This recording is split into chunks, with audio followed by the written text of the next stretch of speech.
नमस्कार। मैं ज्योतिष आचार्य डॉक्टर कपिल देव भारद्वाज आज आपके समक्ष अमुख पटल पर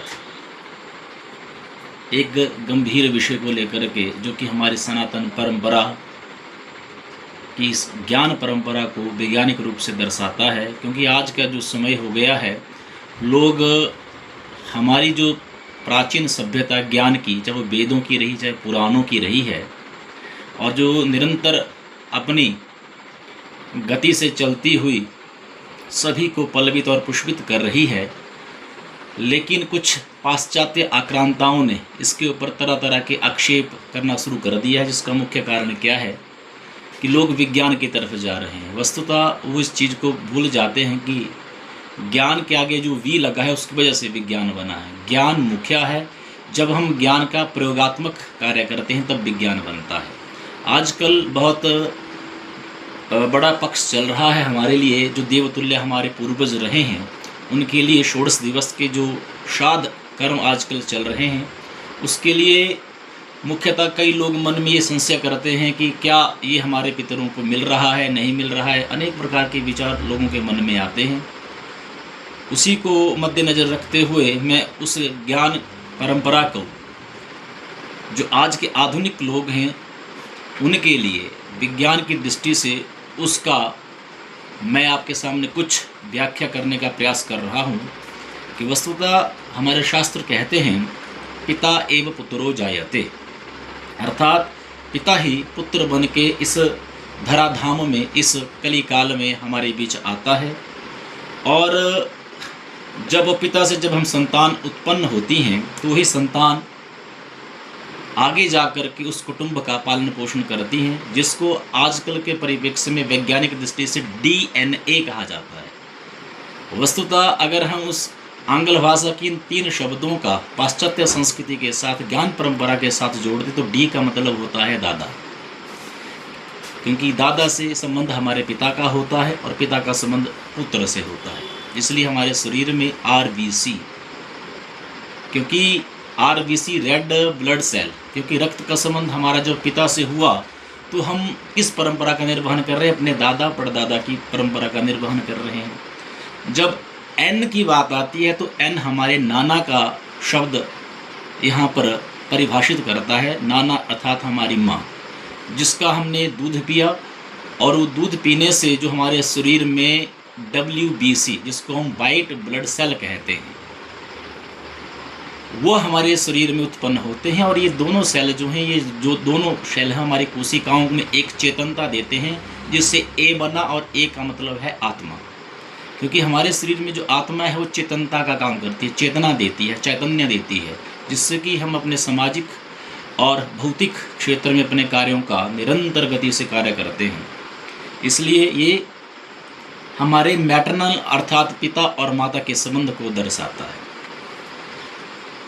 आज हमारा जो सनातन धर्म है, अक्सर कुछ लोग इस श्राद्ध कर्म से पीछे हो जाते हैं। वो इस चीज़ को भूल जाते हैं कि हमारा जो इस धराधाम में जन्म हुआ उसके पीछे हमारी अनेक पीढ़ियाँ इसके पीछे रही हैं, जिसको हम कुटुंब भी कहते हैं, दादा परदादा इत्यादि इत्यादि। इसलिए कहा गया कि पिता ददाति पुत्रान, अर्थात पिता पुत्र देता है, दादा को पौत्र मिलता है, पिता को पुत्र मिलता है, दादा को पौत्र मिलता है, और परदादा हमें सुख, उसके बदले में हमें सुख संपत्ति देता है। क्यों? क्योंकि जब धराधाम में मनुष्य का प्राकट्य होता है तो उसके ऊपर 3 ऋण मुख्यतः लग जाते हैं, देव ऋण, ऋषि ऋण और पितृ ऋण। देवताओं के आशीर्वाद से हम धराधाम में आते हैं।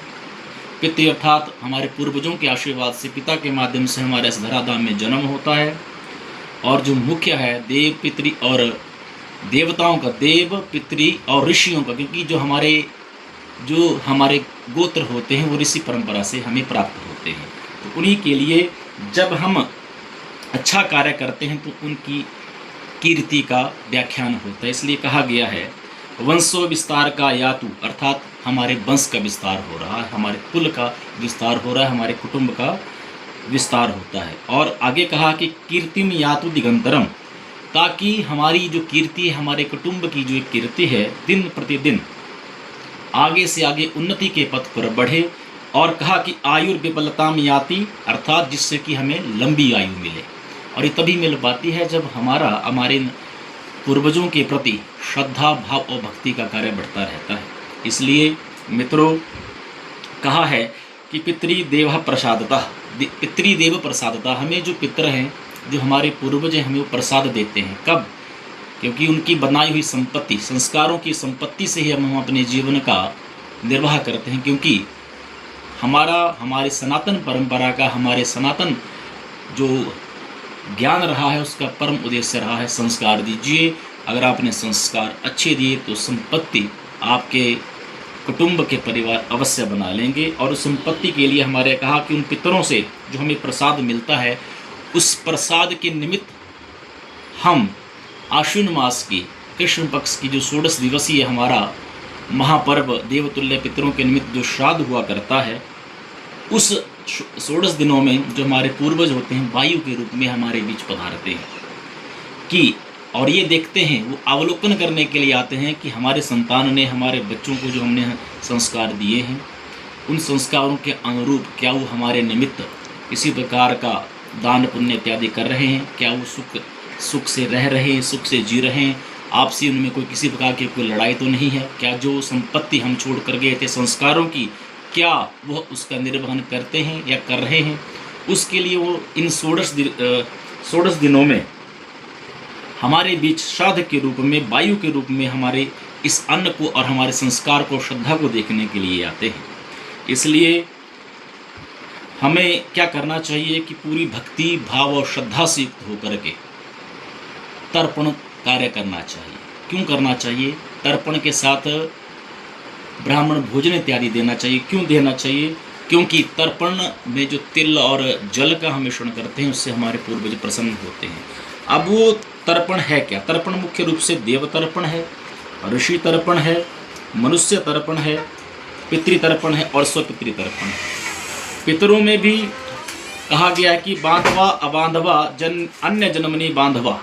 अब पितरों के तर्पण में भी क्या कहा गया है कि बांधवा अबांधवा अन्य जन्मनी बांधवा, कि हम श्राद्ध पक्ष में एक ऐसा कालखंड है जिसमें हम इस जन्म या पिछले जन्म के बंधुओं के तर्पण के साथ साथ कुछ ऐसे जो हमारे पूर्वज होते जिसके बारे में हमें ज्ञात अज्ञात नहीं है, उनके भी हम निमित्त जो है तर्पण करते हैं ब्राह्मण को बुलवा करके अपराह्न के समय में। और अपराह्न के समय में जब हम तर्पण करते हैं, वो क्यों करते हैं? ताकि हमें उनका आशीर्वाद मिले, भगवान की कृपा बने, ताकि हमारी संपत्ति, संस्कारों की जो ये संपत्ति है उत्तर वृद्धि को प्राप्त हो। इसलिए हम अपने कुटुंब की कीर्ति बनाने के लिए श्राद्ध करते हैं। कीर्ति का मतलब होता है कि हमारे, इसलिए मित्रों मेरा निवेदन यही है कि जो पाश्चात्य आक्रांताओं के द्वारा हमारी जो सनातन परंपरा पर कठोर आघात हो रहा है कि वस्तुतः श्राद्ध क्यों किया जाता है, वस्तुतः वैज्ञानिक दृष्टि से मेरा अंत में कहने का मतलब यही है कि जो DNA है, दादा नाना और आत्मा, इन तीनों के संयोग की निवृत्ति के लिए, इनके ऋण की मुक्ति के लिए हमें अपने पूर्वजों के द्वारा प्राप्त संपत्ति, संस्कारों की संपत्ति, चाहे वो किसी भी रूप में हमें प्राप्त हुई, उसके अनुदान के लिए, उनके उस निवृत्ति के लिए हमें इस प्रकार के श्राद्ध कर्म को करना चाहिए। आप सभी इस प्रकार के कर्म को करें। जय श्री राम। नमस्कार।